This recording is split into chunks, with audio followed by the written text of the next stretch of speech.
Seigneur éternel, mon Dieu, nous te remercions encore parce que je crois que tu veux nous encourager à travers ta parole. Tu connais nos circonstances, nos situations éternelles, mon Dieu, mais nous croyons que nous allons être encore transformés. Nous voulons que nos mentalités soient transformées, Seigneur éternel, mon Dieu, par la vérité de ta parole. Dans le nom précieux de Jésus-Christ. Amen. Amen. Alléluia. Et je voudrais justement vous encourager encore à travers ce passage, ce récit de 1 Samuel 17 qui nous parle justement de ce jeune homme-là, de ce petit bonhomme qui s'appelle David. David face à Goliath. Récemment, et on en a parlé hier pendant notre temps de prière, notre frère, notre bien-aimé Jean-Pierre, on a diagnostiqué des ganglions dans son corps, des choses qui sont sérieuses. Quand vous entendez cela, vous êtes ébranlés. Mais nous savons que l'Éternel, notre Dieu, est avec nous. Dans le nom de Jésus-Christ. Alléluia. La semaine dernière, ou il y a 2 semaines de ça, c'était notre frère Libert. Parce qu'il va subir une opération. Je ne sais pas s'il va subir une opération. Mais moi, je déclare pour le moment qu'il ne subira pas d'opération. Parce que la guérison par le sang précieux de Jésus-Christ est sur la vie de notre frère. Dimanche dernier, c'était notre pasteur Patrice qui disait qu'il avait une telle tension qu'il n'arrivait même pas à dormir. Il ne savait même pas s'il pourrait se lever pour prêcher. Mais notre Dieu Tout-Puissant est au contrôle. Amen. Il est au contrôle. Et vous savez, le peuple d'Israël, et ça, ce ne sont que quelques exemples, parce que chacun d'entre vous, très certainement, que vous passez par des situations qui sont difficiles. Des situations où vous dites, mais c'est impossible de s'en sortir. Et le Seigneur m'a demandé de vous dire, en fait, la victoire, elle ne dépend pas de lui. Parce que lui, il a déjà tout accompli. Il a déjà remporté la victoire à la croix. Tout à l'heure, notre frère Jean Beethoven a lu le passage dans Ésaïe où le Seigneur va dire, mais qui enverrai-je? Et Ésaïe se levait, il a dit, me voici, Seigneur. Et le Seigneur est en train et veut te dire, sois fort, prends courage, je veux t'envoyer dans la bataille. Ne baisse pas les bras parce que je suis avec toi, moi l'Éternel, ton Dieu. Et quelles que soient les circonstances, bien-aimés, rien ne nous fera peur. Nous ne nous laisserons pas effrayer et impressionner par l'ennemi parce qu'il est déjà vaincu dans le nom de Jésus-Christ. Alléluia. 1 Samuel chapitre 17, je ne vais pas tout lire, je vais prendre quelques passages, c'est un récit que vous connaissez bien. Mais voyez, là, on se trouve dans le peuple philistin, ce peuple, ennemi du peuple d'Israël. Il vient et il se présente contre le peuple de Dieu, contre le peuple d'Israël. Et là, il nous est dit à partir du verset 4, pour lire quelques passages. Alors, juste avant, pour vous décrire la situation, vous imaginez une vallée. D'un côté, il y a toute l'armée des Philistins. De l'autre côté, il y a toute l'armée du peuple d'Israël. On a des soldats de chaque côté qui sont armés jusqu'aux dents. Et là, il nous est dit qu'à partir du verset 4, alors un champion sortit du camp des Philistins et s'avança vers Israël. C'était un géant mesurant près de 3 mètres, nommé Goliath, originaire de Gath. Il était revêtu d'un casque de bronze, d'une cuirasse à écailles en bronze, pesant plus de 60 kilos. Et bla, et bla, et bla. On va nous raconter comment ce champion, il est appelé le champion des Philistins. Et parfois dans nos situations, nous avons affaire à des champions. Nous avons face à nous des champions. Un champion peut être dans la maladie. On va te chercher la maladie la plus impossible. Notre sœur Lina tout à l'heure nous a dit qu'elle a été victime de je ne sais pas combien d'arrêts cardiaques ou je ne sais quoi d'autre. Encore des champions. Peut-être que dans ton couple, dans ta maison, il y a des champions qui veulent justement te désarçonner, qui veulent briser ton couple, qui veulent briser ta famille, qui veulent briser tes enfants. Et alors ? Il y a un champion des champions qui s'appelle Jésus-Christ. Et c'est ça qui compte. C'est ça qui compte. Nous avons tous affaire à des champions. Mais vous vous rendez compte que là, cet homme, il nous est décrit, il faisait plus de 3 mètres de haut. Moi, je ne sais pas combien ton champion fait de haut. Il peut même faire 10 kilomètres de haut. Il ne fait rien devant Jésus-Christ. Tout à l'heure, le pasteur Patrice, il a commencé à introduire cela. Il a dit, soit tu as un grand Seigneur, et tu auras un petit diable. Ou soit tu vois dans ta situation un grand champion ennemi, un grand champion qui te veut du mal et qui te fait trembler. Et face à ce grand champion, il va commencer à se moquer. Il va commencer à se moquer du peuple de Dieu. Il va commencer à se moquer du peuple d'Israël. Au verset 8, il va dire, « Mais pourquoi êtes-vous rangés en ordre de combat? Moi, je suis le Philistin et vous les esclaves de Saül. Choisissez parmi vous un homme et qu'il m'affronte en combat singulier. » Et il va continuer de se moquer du peuple de Dieu. Comme toi, trop souvent, tu te laisses impressionner par les paroles de l'ennemi. Et vous savez, il va juste avec sa parole, juste avec ses mots. Il ne va rien faire d'autre. Vous avez un gars là qui a 3 mètres de haut et qui parle, bla, bla, bla. Et le peuple d'Israël, tous les soldats du peuple, je ne sais pas combien ils étaient. Ce n'est pas 100, 200, mais ce sont certainement des dizaines de milliers. Des dizaines de milliers d'hommes rassemblés qui sont impressionnés par un seul homme. Même le roi Saül, au verset 11, il nous est dit, quand Saül et toute son armée entendirent ces paroles du Philistin, ils furent, dans la version du Semeur, il nous est dit, ils furent démoralisés. Et une grande peur s'empara d'eux. Voyez, à travers ces paroles, ils ont été démoralisés. Et ils ont laissé la peur s'emparer d'eux. Mon frère, ma soeur, où en es-tu par rapport à la circonstance que tu es en train de traverser? Laisse-moi te dire que ni la peur, ni l'angoisse, ni les craintes, ni, j'allais dire, la démoralisation, je ne sais pas comment on dit ça en français, mais ça n'a pas de place dans ton cœur et dans tes pensées dans le nom de Jésus-Christ. Ça n'a pas de place. Parce que ça, ce sont des mensonges de l'ennemi. Vous voyez, tout le peuple était là et ils ont eu peur. Pourtant, ce sont des gens entraînés. Ils sont entraînés. Et puis, ils sont là, ils sont comme paralysés. Et puis, j'imagine que l'Éternel, là, est là du haut de son trône de gloire. Et il regarde. Et il dit, mais qui enverrai-je? Saül, il est en train de trembler. Et puis, plus Saül tremble, plus les autres soldats sont en train de trembler avec lui. Il n'y a personne, il n'y en a pas un seul. Pourtant, c'est le peuple de Dieu. Mais bien aimé, ce que je veux vraiment là cet après-midi, c'est pas simplement vous encourager, mais vous demander que nous puissions changer de mentalité face au combat.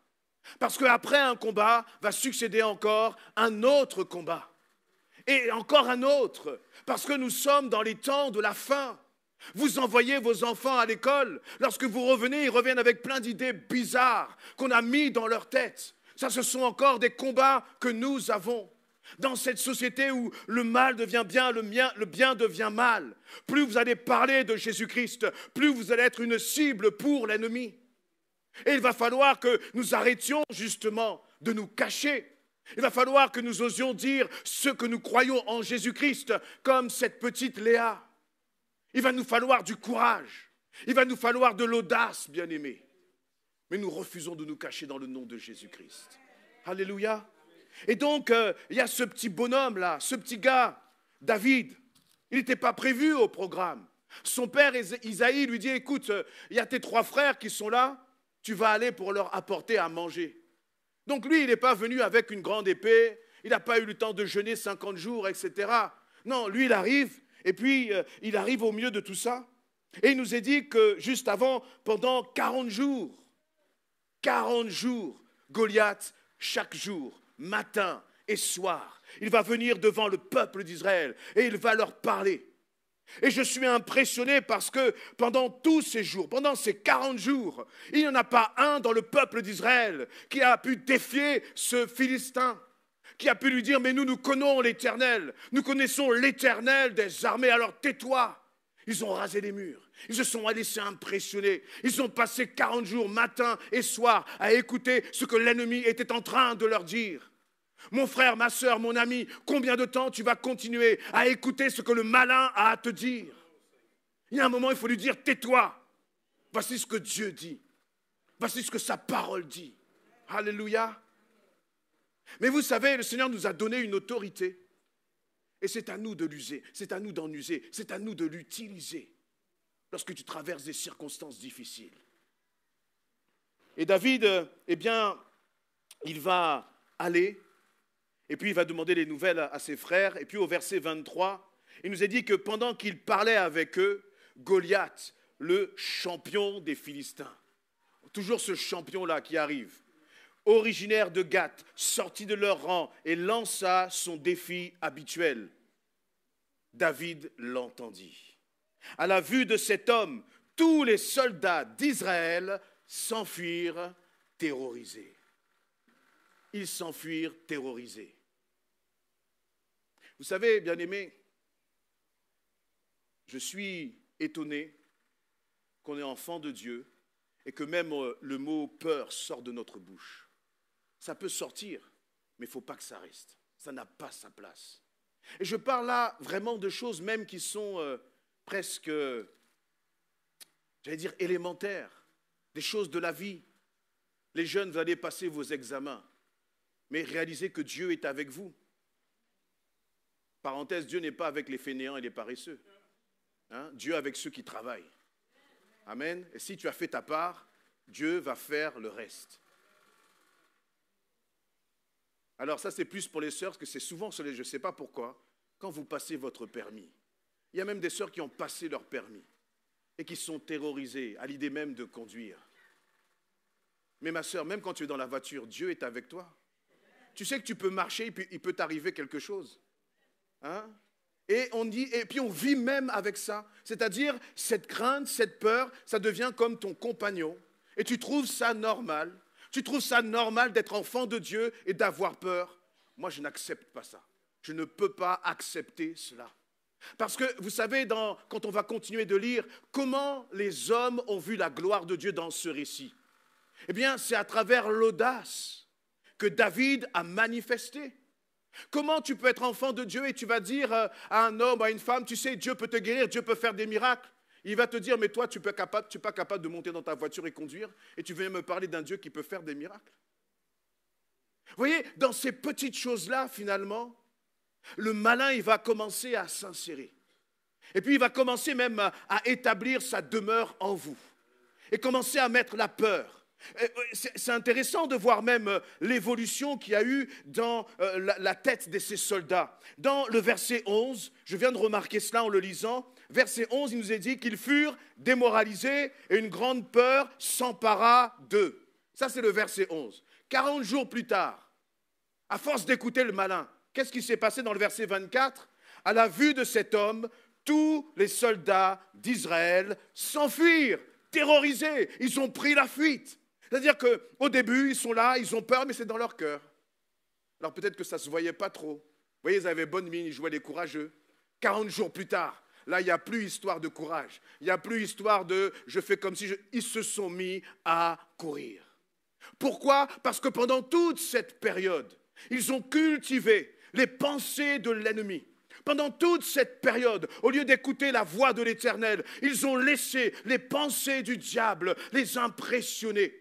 Mais dites-moi, celui qui était là avant le 40 jours, ce champion d'avant le 40 jours, c'est le même d'après. Pourquoi est-ce qu'ils ont couru? Parce qu'ils ont commencé à croire que ce que l'ennemi disait était une vérité, était une réalité.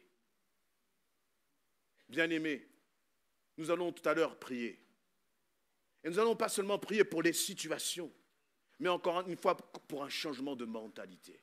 Vraiment, pour un changement de mentalité. Pour que nous ne soyons plus des hommes et des femmes qui ont peur. Nous n'avons pas à avoir peur parce que nous sommes plus que vainqueurs dans le nom de Jésus-Christ. Je vous en supplie, bien-aimés, vous n'avez rien à craindre parce que Dieu est avec vous. Avec vous. Et ce champion-là des Philistins, ça peut être le diagnostic des médecins. Est-ce que Dieu a dit son dernier mot dans ton affaire? Non. S'il n'a pas dit son dernier mot, pourquoi alors tu te comportes comme dans le verset 24? Nous nous enfuyons, nous sommes terrorisés. Et puis, même ils vont commencer au verset 25 en disant, « L'avez-vous vu s'avancer contre nous, dit l'un d'eux. Il vient encore insulter Israël. Celui qui le tuera recevra de grandes richesses de la part du roi, qui lui donnera en plus sa propre fille en mariage et exonérera toute sa famille. » Vous voyez, il y a un moment, je crois qu'il faut comme sortir des rangs. Il y a un moment, il faut arrêter de subir. Il y a un moment, il faut se positionner.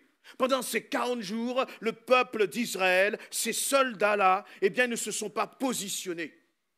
Ils ont décidé simplement de subir, d'être là et d'entendre ce que l'ennemi a à dire.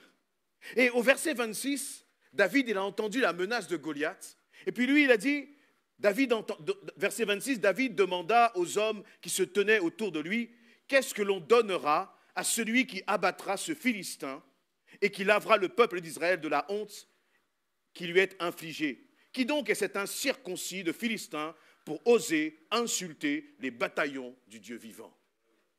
Je me suis demandé, mais pourquoi, vous voyez, David, là, il demande aux autres, mais c'est qui ce type-là? C'est qui ce gars? C'est qui ce faux champion, là, ce vieux champion? Vous voyez, c'est qui celui-là? Et qui, comment dire, et qu'est-ce qu'on va donner à celui qui va abattre ce Philistin? Je me suis dit, mais qu'est-ce qu'il cherche, David? Comme s'il était là pour la récompense, vous voyez? Pourquoi il demande pour la récompense? En fait, j'ai compris comment David fonctionnait. Ce n'est pas qu'il est là pour la récompense. C'est que lui, il ne voit même pas l'obstacle. Lui, il ne voit même pas qu'il y a un problème. Vous voyez, c'est comme si le gars de 3 mètres est déjà là, mais lui, il a déjà marché dessus. Et donc, ce qui l'intéresse, c'est qu'est-ce qu'il y a après? Qu'est-ce qu'il y a après?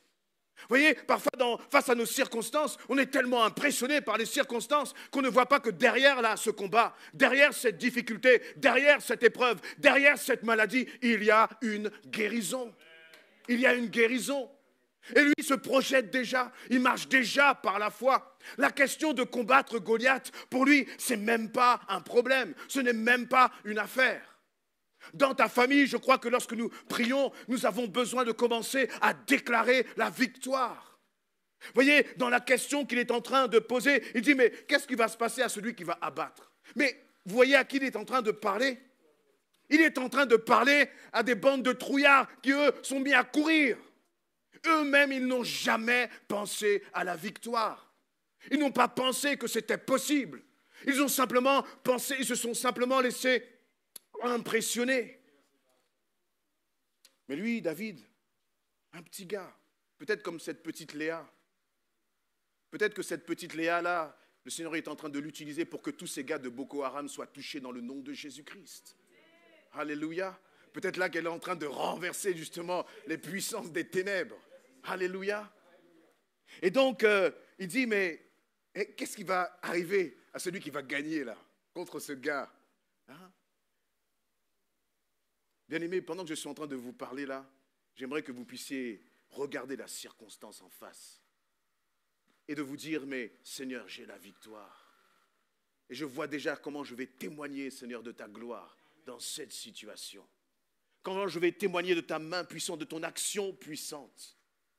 Et puis, David, c'est intéressant parce qu'au verset 26, je ne vais pas vous le lire, mais il va continuer de faire un peu son enquête. Et puis, il va vérifier, il va dire, mais qu'est-ce qui va se passer? Vous voyez, si on le tue là, quand on va le tuer, qu'est-ce qui va se passer? Pardon, moi, je vais pas déformer ce que la Bible dit. Il dit, verset 26, David demanda aux hommes qui se tenaient autour de lui, qu'est-ce que l'on donnera à celui qui abattra ce Philistin et qui lavera le peuple d'Israël? Vous voyez? Qu'est-ce que ce circoncis pour insulter les bataillons? C'est-à-dire qu'il ne dit pas, si jamais on arrive à le battre, qu'est-ce qui va arriver? Non, il dit, quand on va l'abattre là, lui. C'est déjà une certitude, c'est déjà une conviction pour lui. Qu'est-ce qui va arriver? Et puis il va aller voir, et puis ce n'est pas tout le temps facile de se positionner. Parce qu'après, son frère Eliab, là, pour qui il était venu apporter à manger, va le voir et va lui dire, ah non, toi tu es un prétentieux, qu'est-ce que tu fais là? Retourne. Donc même sa propre famille, voyez, deviennent un obstacle pour lui. Mais lui ne va pas se laisser arrêter. Il ne va pas se laisser impressionner. Ni par le peuple d'Israël, ni par sa propre famille. Mais ce que j'aime dans l'attitude de David, c'est que quand il fait sa petite enquête là, qu'il essaie de comprendre un peu la situation, eh bien, lui, il est prêt à faire face à la situation. Vous savez, parfois, on traverse des moments difficiles et on a tendance à faire l'autruche. C'est-à-dire, on a tendance à ne même pas considérer qu'il y a un problème. Vous voyez, par exemple, dans le domaine des finances, quand c'est difficile dans le domaine des finances, il y a un endroit où on ne va plus, c'est dans la boîte aux lettres. Vous savez bien pourquoi. Moi, j'ai eu mon entreprise pendant 10 ans, et parfois, je suis passé par des moments, on est passé par des moments difficiles avec mon épouse. Et vous savez, quand le facteur fait gling-gling, vous dites, Seigneur, pas un recommandé, s'il te plaît. Vous voyez, et parfois, il y a des situations comme celle-là, on ne préfère même pas savoir. Et puis on fait comme s'il n'y a rien, comme s'il n'y a pas de problème. Dans le domaine de la santé, c'est pareil, bien-aimé. Tu sens qu'il y a quelque chose dans ton corps là qui ne va pas. Et qu'est-ce que tu fais? La dernière personne que tu as envie de voir, c'est qui? C'est le médecin. Parce que tu te dis, lui, je vais le voir, il va me faire un... Mais le diagnostic, le médecin ne fait que son travail. Et tu vois, toi, tu prends le diagnostic du médecin et tu le portes devant l'Éternel. Et tu dis, au nom de Jésus, j'abats là ce diagnostic dans le nom de Jésus-Christ. Mais ça ne sert à rien d'avoir peur. Ça ne sert à rien de nier les réalités. Et c'est ces réalités-là, finalement, le fait que, Goliath était là présent et qu'il menaçait le peuple d'Israël, c'était une réalité. Et il fallait faire face à cette réalité. Et David n'avait pas peur de cela. Plus on lui racontait des choses, plus lui se disait, mais c'est qui celui-là? Devant mon Dieu, devant le Tout-Puissant. Et vous savez, c'est la même chose, par exemple, et je rencontre souvent cette situation, il y a des bien-aimés qui sont blessés à l'intérieur, qui ont des souffrances, qui ont des douleurs, et qui, parce que c'est plus facile finalement de prendre ces souffrances et ces douleurs et comme de les mettre sous le tapis, de les enterrer et de ne pas s'en occuper. Mais je crois qu'au contraire, le Seigneur veut te dire, je veux m'occuper de cela. Je veux que tu puisses remporter une victoire là dans ce domaine de ta vie, dans cette blessure que tu as au fond de ton cœur. Il faut que tu me laisses m'en occuper. Il faut que tu me laisses justement m'emparer de cela. Parce que si tu me fais confiance, moi, à l'Éternel, je t'apporterai la délivrance. Alléluia, je t'apporterai la délivrance. Et vraiment, nous pouvons faire confiance à notre Dieu pour cela. Alors voilà maintenant que ce petit David, lui, va commencer à se mêler de cette affaire. Et puis, il nous est dit au verset 31, ce que David avait dit se propagea rapidement et parvint jusqu'aux oreilles de Saül, qui aussitôt le fit venir. David, il va commencer, je pense, à dire à tout le monde, mais c'est qui celui-là? Moi, je connais l'Éternel, Dieu le Tout-Puissant. Arrêtez de me parler de votre champion. Et puis tout le peuple, tous les soldats, tous les militaires, ils vont entendre ce petit David en train de parler. Je ne sais pas quel âge il avait, peut-être 16 ans, 17 ans, etc. Vous qui êtes jeunes, vous pouvez être des soldats, des héros de Jésus-Christ maintenant.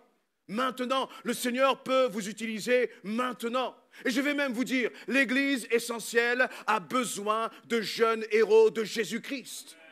L'Église, nous, on traverse un moment qui n'est pas facile. On traverse un moment qui n'est pas facile. Mais c'est bon de voir l'impact que ta parole peut avoir. Vous voyez, David, finalement, il n'a pas gardé ça dans son cœur. Il ne s'est pas caché dans son petit... Ça aurait été plus facile de faire ça. Ça aurait été plus facile de dire, bon, Seigneur, tu as entendu tout ce qu'ils disent, mais toi et moi, on sait qui tu es, on sait... Non, ce n'est pas du tout ça. Lui, il a eu cette audace, finalement, de dire même aux autres. Et puis en disant aux autres, qu'est-ce que ça a fait? Ça les a encouragés. Ils se sont dit, mais vous voyez, la parole de David, sa foi, elle a comme, entre guillemets, contaminé les autres. Vous voyez, et c'est pour ça, tout à l'heure, le pasteur Patrice le disait, c'est important d'être ensemble. Parce que des fois, je peux avoir peur. Des fois, tu peux avoir peur. Mais lorsque nous nous mettons ensemble, il y en aura toujours un parmi nous qui va dire, bien-aimé, restons fermes dans la foi. Marchons avec assurance. Le Seigneur ne nous a pas abandonnés. Alléluia.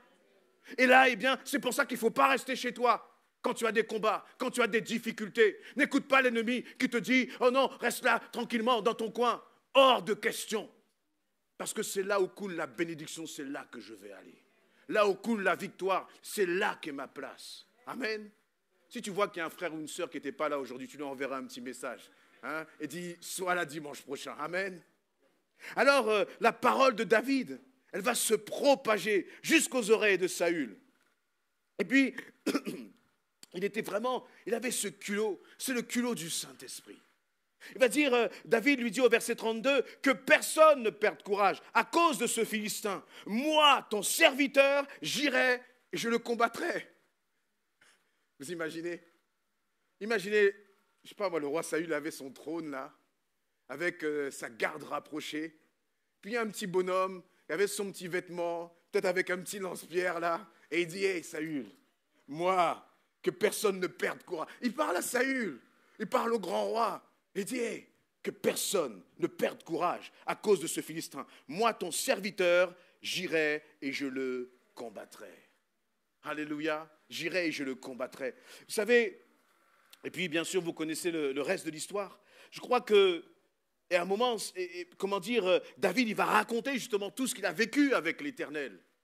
Il va raconter toutes les expériences où lorsqu'il était avec l'ours ou le lion, justement, eh bien, il a vaincu, il a battu l'ours et le lion lorsqu'il gardait son petit troupeau.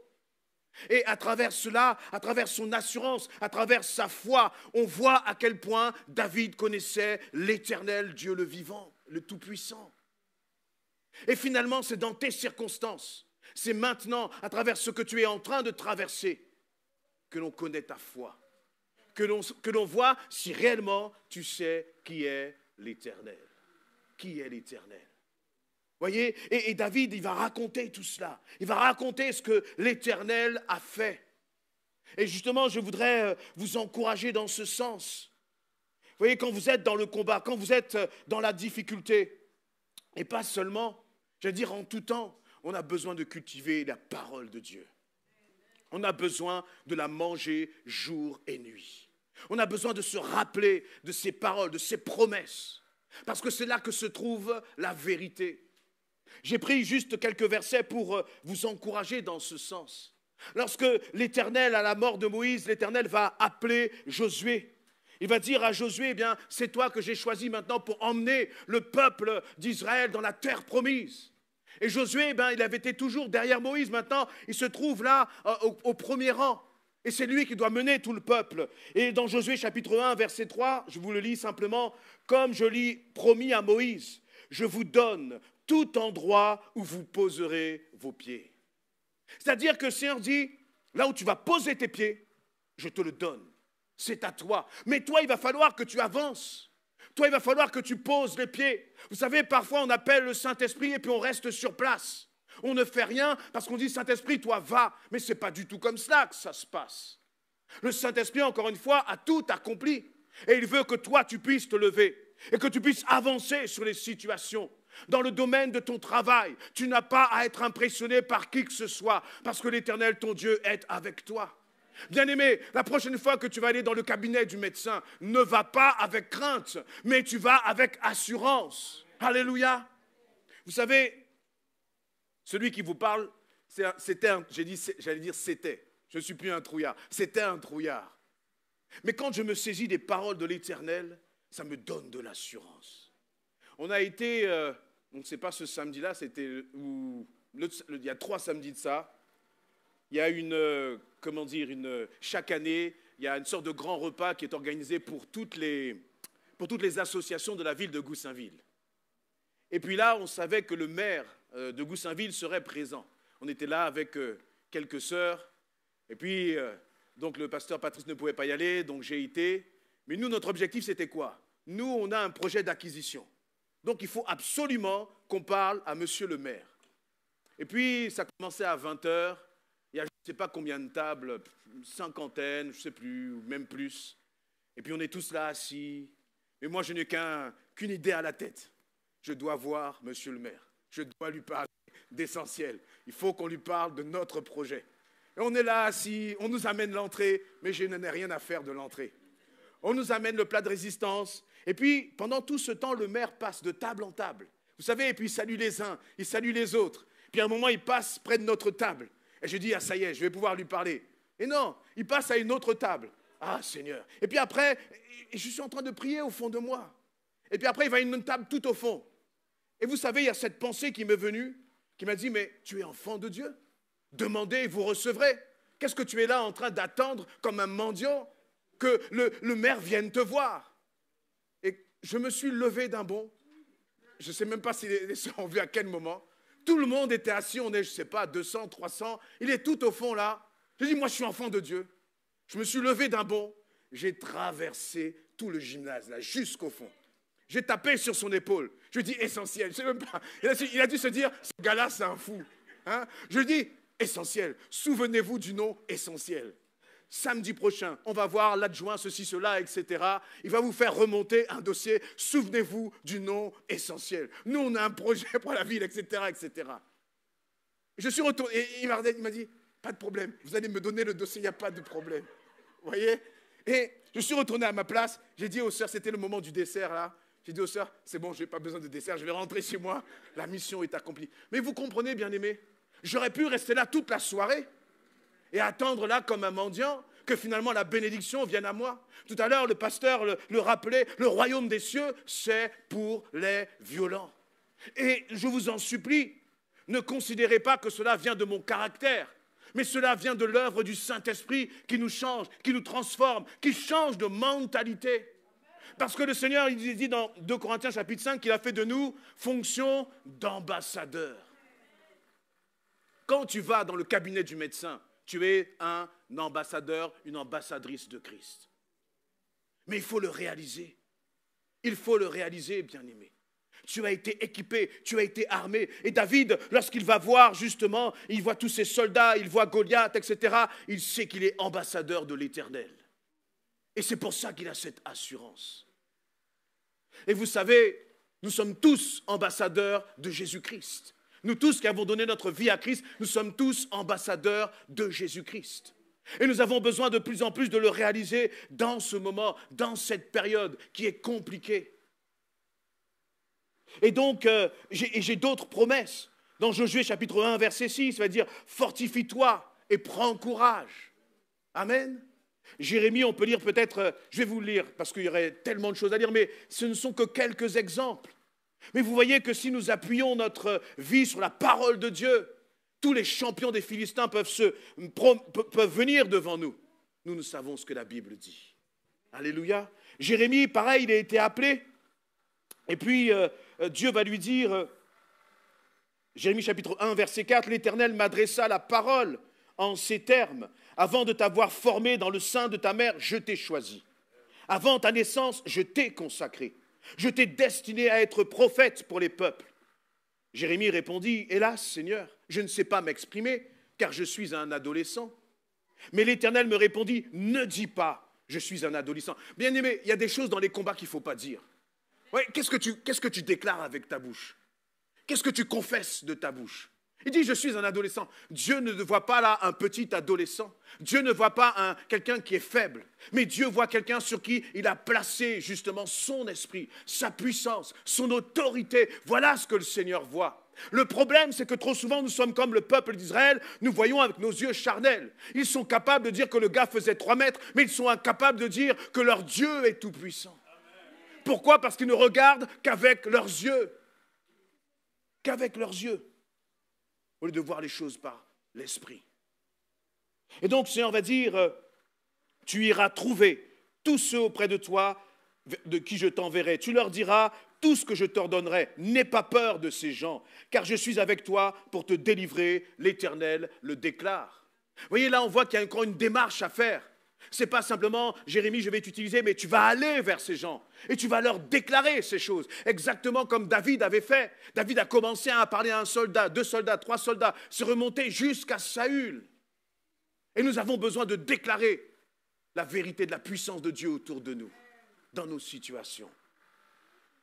Ensuite, il nous a dit, alors l'Éternel tendit la main et me toucha la bouche. Et il me dit, tu vois, je mets mes paroles dans ta bouche. Sache que je te confie aujourd'hui une mission envers les peuples et les royaumes, celle d'arracher, de renverser, de ruiner, de détruire, de construire et de planter dans le nom de Jésus-Christ. Amen. Bien-aimé, qui va aller arracher, renverser, ruiner, détruire l'œuvre de l'ennemi pour construire et planter l'œuvre de notre roi des rois et de notre Seigneur des seigneurs? Je crois vraiment que c'est à cela que chacun de nous appelle. Même la mairie de Goussainville, on était encore là samedi, toujours pour ces entretiens-là. Moi, je ne vais plus à la mairie pour demander. Vous savez pourquoi? Ce n'est pas la mairie c'est la mairie d'Essentiel. C'est la mairie d'Essentiel. C'est à nous. C'est à nous de prendre, c'est à nous de saisir. C'est à toi de saisir dans le nom de Jésus-Christ. Hein? Quand on était là avec le pasteur Patrice, il sentait que j'étais là comme un lion, vous voyez? Mais je crois que nous devons être revêtus du Saint-Esprit. Vraiment, Christ a tout accompli à la croix, pour toi, pour moi. afin que nous cessions justement d'être comme des victimes, que nous cessions d'être comme des mendiants. Ce n'est pas une question de caractère, ça n'a rien à voir avec ton caractère, ça n'a rien à voir avec mon caractère. Mais l'audace, elle nécessite de sortir de la barque. Je le dis et je le répète assez souvent, quand on a nos temps de louange, nos temps de prière, et qu'on demande aux uns aux autres de prier les uns après les autres, nous tous qui sommes là, si nous respirons, c'est par la grâce de Dieu. Nous avons donc tous une occasion de louer Dieu. Nous avons tous une occasion de le glorifier. Et pourtant, quand tu veux ouvrir la bouche, tu commences à regarder aux Philistins. Il fait même 30 centimètres, tu es déjà impressionné, mon frère, ma sœur. Voyez, alors que nous avons vu le témoignage de cette petite Léa, je ne sais pas dans quelle terreur environnante elle devait vivre, mais elle savait compter sur Jésus-Christ. Elle savait compter sur Jésus-Christ. Alors, je crois que nous devons vraiment apprendre à marcher avec cette autorité. Marcher avec cette autorité. Ne pas nous laisser impressionner. Et le Seigneur, justement, va... Et puis, tout à l'heure, c'était dimanche dernier, notre sœur Sabrina avait repris Marc 16, 17, qu'on peut relire aussi pour voir à quel point, eh bien, le Seigneur veut que nous déclarions, que nous marchions dans cette autorité. Dans Marc chapitre 16 au verset 17, c'est un verset que nous connaissons bien et qui dit « Allez dans le monde entier », je commence à lire au verset 15, « proclamez l'évangile à tous les hommes. Celui qui croira et sera baptisé sera sauvé, mais celui qui ne croira pas sera condamné. » Verset 17, « Voici les signes miraculeux qui accompagneront ceux qui auront cru. En mon nom, le Saint-Esprit chassera les démons? Dieu chassera les démons? Jésus chassera les démons? Non? Qu'est-ce qu'il a écrit, bien-aimé? Il. C'est qui il? Qui peut lever la main et dire? C'est moi. Alléluia. Voici les signes qui accompagneront ceux qui auront cru. En mon nom, ils chasseront les démons. Ils parleront des langues nouvelles. Ils saisiront des serpents venimeux. Ou s'il arrive de boire un poison mortel, cela ne leur causera aucun mal. Ils imposeront les mains aux malades et ceux-ci seront guéris. Pourquoi tu as peur de la maladie? Tu as oublié ce que la Bible dit à ce sujet? Tu as oublié que Jésus a porté nos meurtrissures à la croix? Alléluia. Alors nous ne nous laissons pas impressionner. Amen. Dans le domaine des finances, c'est la même chose. Parfois, tu peux t'inquiéter. Voyez, dans le cadre de notre projet immobilier, il nous manque encore, on a un géant là, il fait plus de 3 mètres. Mais c'est notre Dieu, c'est Yahvé Jiré, le Dieu qui pourvoit. Amen. C'est le banquier des banquiers. Tu connais le banquier des banquiers et toi, tu as peur. Tu es dans la crainte. Tu te dis, mais comment on va faire demain? Comme si tu étais orphelin. Et le problème, c'est que Dieu ne peut pas agir dans la peur. Dieu ne peut pas agir dans la crainte, parce qu'il est le rémunérateur de ta foi. Ce que le Seigneur attend, c'est que justement, tu sois comme un David qui te lève, comme un David qui commence à parler aux circonstances. Je ne sais pas comment vous priez, bien-aimés, mais moi, j'aime prier à haute voix. J'aime prier à haute voix. Alors, mes enfants, quand c'est le matin et qu'il est un peu tôt, ça les agace un peu parce que quand tout le monde... Et puis, j'ai du mal à chuchoter quand je prie, vous voyez? Je ne peux pas prier... Je fais ça 1 minute, et puis après, on bombarde le terrain ennemi. Mais vous savez, quand on commence à déclarer les choses à haute voix, c'est nous-mêmes, parce qu'il y a toujours ces craintes, c'est toujours un combat. Ce n'est pas évident. Comme le Philistin, là, c'est nuit et jour qu'il parlait le matin et le soir. Et les combats sont là, les difficultés sont là. Et donc, quand on commence à déclarer, c'est aussi contre les puissances des ténèbres. Commencer à dire, on pourrait peut-être regarder comment, justement, Samuel va remporter cette bataille. Parce que le Goliath, là, il va encore revenir, encore une fois. Sauf que là, c'est différent. Parce que là, il y a un jeune qui s'est levé et qui a dit, moi, je viens au nom de l'Éternel. Et là, au verset, donc 1 Samuel 17, verset 44, il nous est dit que Goliath va voir ce petit David. Et puis, il va lui dire au verset 44, approche un peu. Ajouta-t-il, pour que je donne ta chair à manger aux oiseaux du ciel et aux bêtes des champs. Et là, pour une fois, il y a une réponse. Pour une fois, il y a quelqu'un qui s'est levé et qui a commencé à parler à l'ennemi. Tout à l'heure, là, tu vas te lever, le groupe de louanges peut commencer à s'approcher, s'il vous plaît, bien-aimé. Tu vas commencer à te lever, tu vas arrêter de te taire et tu vas commencer à déclarer. Je ne parle pas simplement de tes pensées, je ne parle pas simplement de la pensée qu'il y a au fond de ton cœur. Non, l'ennemi a besoin d'entendre ce que tu as à dire de la part de l'Éternel. Alléluia. Et donc, il nous est dit au verset 45, à quoi David répondit, « Tu marches contre moi avec l'épée, la lance et le javelot. Et moi, je marche contre toi au nom de l'Éternel, le Seigneur des armées célestes, le Dieu des bataillons d'Israël que tu as insulté. » Alléluia. C'est un petit berger, là. Il s'occupe des moutons de son papa. Et puis là, ça y est, c'est un super-héros de Jésus-Christ. Alléluia. Est-ce qu'il y a des super-héros de Jésus-Christ dans cette salle? Alléluia. Vous voyez, il ne va pas dire, l'Éternel va marcher contre toi. Il dit, moi, je vais marcher contre toi. Alléluia. Le médecin, là, il faut qu'il vous trouve bizarre, bien-aimé. Il faut que le médecin vous trouve bizarre. Il faut que le médecin voit que, toi, il y a une fois, là, notre sœur Lulu, pour qui on avait prié, parce qu'elle souffrait énormément. Sa jambe était comme mangée par, je ne sais plus comment ça s'appelle, le nom médical. Mais moi, ce que je me rappelle, ce que je sais, c'est que quand elle a commencé, la cicatrisation a commencé à se faire, les médecins ont dit, mais c'est trop rapide. Ils étaient étonnés de voir à quelle vitesse la cicatrisation dans la jambe de notre sœur était en train de se faire. Et vous savez quelle était la crainte des médecins quand notre sœur ne pouvait pas marcher? C'est que ça contamine l'autre jambe et qu'elle se retrouve immobilisée des deux jambes. Mais les médecins ont été impressionnés par sa guérison. Et à chaque fois, Lulu, elle leur disait, mais vous savez, vous pouvez faire des choses, mais l'Éternel Dieu est puissant. Elle était bizarre, notre sœur. Notre problème, bien-aimé, c'est que dans ce monde, nous ne sommes pas assez bizarres. Nous écoutons ce que les médecins disent. Nous écoutons ce que les banquiers disent. Tu écoutes ce que les professeurs disent sur tes enfants. Et vous, les jeunes, vous écoutez ce que les professeurs disent. Écoutez ce que Dieu dit de vous. Parce qu'il a pour vous des projets de paix et non de malheur. Il faut un peu rincer nos oreilles, vraiment à la parole de Dieu, à la parole du Saint-Esprit. Et c'est ça qui compte. Parce que c'est l'Éternel qui aura le dernier mot. Alléluia. Alors David, il s'est levé. Il a dit, moi je marche contre toi. Et puis, il en a rajouté, c'est ça que j'aime bien. Il dit, je marche contre toi au nom de l'Éternel. Alléluia. Est-ce que dans ta prière, quand tu es dans ta chambre, que tu es seul, comment est-ce que tu te comportes? Qu'est-ce que tu dis? Est-ce que tu regardes l'ennemi et tu dis, au nom de l'Éternel, je marche contre toi? Pour ma famille et pour mes enfants, au nom de l'Éternel, je marche contre toi. Et bien aimé, c'est pas assez quand tu as dit ça. Lui, il va dire, le Seigneur des armées célestes. Pourquoi? Parce que depuis tout à l'heure, c'est une affaire de terrestre. Mais ce n'est pas une affaire de terrestre, parce que ça se passe là-haut dans le ciel. Nous n'avons pas à lutter contre la chair et le sang, mais contre les dominations, bien-aimés. Contre les dominations. Mais toi, tu regardes, tu rentres, tu regardes à terre. Lui, il dit, c'est céleste cette affaire.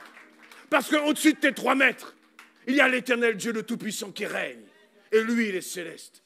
Et toi, qu'est-ce que tu peux faire, ennemi? Tu as déjà été vaincu à la croix dans le nom de Jésus-Christ. Alléluia. Et continue d'en rajouter encore. Il dit, le Dieu des bataillons d'Israël. Alléluia. Et mon frère, ma soeur, il y a des bataillons d'anges qui sont là et qui n'attendent quoi? Qu'une seule chose, que toi, tu déclares le nom de Jésus-Christ sur ta situation. Et ceux qui sont là, qui marchent là, et qui sont esclaves d'addiction, Jésus-Christ vous donne la victoire. Alléluia. Et il y a une armée de bataillons là, qui est en train de lutter, qui remporte la victoire maintenant. Dans la santé de mon frère Jean-Pierre, dans le nom de Jésus-Christ. Alléluia. Nous ne sommes pas des orphelins. On n'a pas juste quelques statuts, quelques religions, etc. Non, non, non, non, non. Nous servons le Dieu du bataillon. Alléluia. Le bataillon d'essentiel. David, il disait pour Israël. Nous, on va dire pour essentiel. Alléluia. Que tu as insulté. Personne ne peut t'insulter. Si on t'insulte, on insulte l'Éternel. Et ça, c'est juste pas possible. Ce n'est pas acceptable. Il y a trop de choses qu'on accepte dans nos situations, sur nos vies et sur nos familles. Moi, je dis non à tout cela. Amen. Nous remercions le Seigneur tous ensemble pour ces beaux moments que nous venons de passer. Élevons nos voix et glorifions le Seigneur notre Dieu. Père, notre Dieu, notre roi, notre Seigneur, nous voulons te dire merci. Merci pour ce moment béni dans ta présence.